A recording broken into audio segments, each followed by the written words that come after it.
성접대와 뇌물 혐의로 기소돼 징역형을 선고받은 김학의 전 법무부 차관이 다시 재판받게 됐습니다. 대법원이 김 전 차관 사건을 서울고등법원으로 돌려보낸 이유, 앞서 들으신 대로 이른바 검찰의 증인 사전 면담 때문인데요.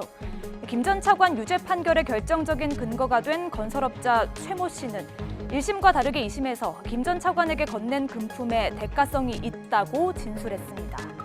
그런데 이 과정에서 검사가 재판 전 최 씨를 소환해 면담한 사실이 드러났습니다. 검찰은 검찰 사무규칙 189조에 근거한 적법한 조치라고 주장했지만 대법원은 검찰의 회유나 압박으로 증언이 바뀌었을 가능성이 있다고 판단한 것인데요. 이에 비슷한 논란이 일었던 이른바 한명숙 사건도 다시 소환됐습니다. 한명숙 전 국무총리에게 불법 자금을 건넸다고 주장했던 건설업자 고 한만호 씨. 애초 검찰 조사에서 한 전 총리에게 9억 원을 줬다고 주장하다 법정에서 돌연 검찰에 겁박이 있었다며 돈을 건넨 사실이 없다고 진술을 뒤집었습니다. 한 씨의 생전 인터뷰 내용 들어보실까요? 진술만 잘 되면은 곧바로도 나갈 수 있으실 겁니다. 나가서 재기할 수 있도록 도와주겠다. 다른 건으로 기소가 돼도 고소가 돼도 기소 안 되도록 해주겠다. 검찰이 할 수 있는 건 무조건 다 해주겠다는 얘기고, 저는 검찰에서 9억 원의 자금을 3번에 걸쳐 조성을 했습니다 라고만 진술을 했고, 그 후로부터 만들어진 스토리는 검찰과 저희가 만들어진 시나리오예요. 한 씨가 진술을 번복하자 검찰이 한 씨의 동료 재소자들을 포섭해 한 전 총리에게 불리하도록 위증을 모의했다는 의혹도 제기됐습니다. 동료 재소자는 검사들이 각종 편의를 봐주며 허위 증언 연습을 시켰다고까지 주장했는데요. 들어보시죠.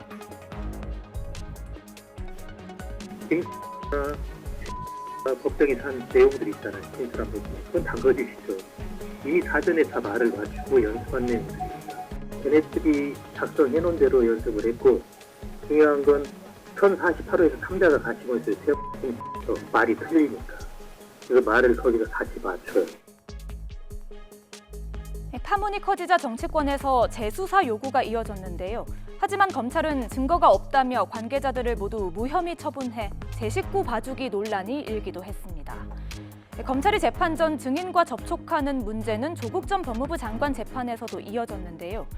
지난해 조 전 장관의 이른바 유재수 감찰 무마 재판에서 일부 증인들이 법정에 나오기 전 조서를 열람하기 위해 검사실을 먼저 방문했다고 언급해 논란이 됐습니다. 재판부는 법정에서 증언할 증인이 검찰에 먼저 들르는 것은 이해하기 어렵다며 진술 회유로 비칠 수 있다고 지적했는데요. 공교롭게도 이 유재수 감찰 무마 수사팀 일부는 김학의 전 차관에 대한 재수사도 담당한 것으로 알려졌습니다. 당시 검찰은 증인을 회유하는 것은 불가능하다며 반박했지만 대법원이 김학의 사건에서 증인 회유 가능성을 지적하고 나서며 조 전 장관 재판 역시 새 국면을 맞게 됐다는 평가도 나오고 있습니다.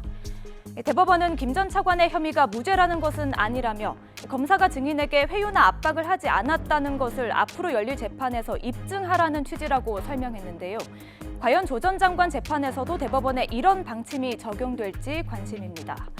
일부 누리꾼들은 김 전 차관 관련 소식에 법조인뿐 아니라 일반인들이 재판받을 때도 피의자의 권리가 이처럼 보장받기를 바란다고 촉구하기도 했습니다. 뉴스가 있는 저녁 안규령입니다.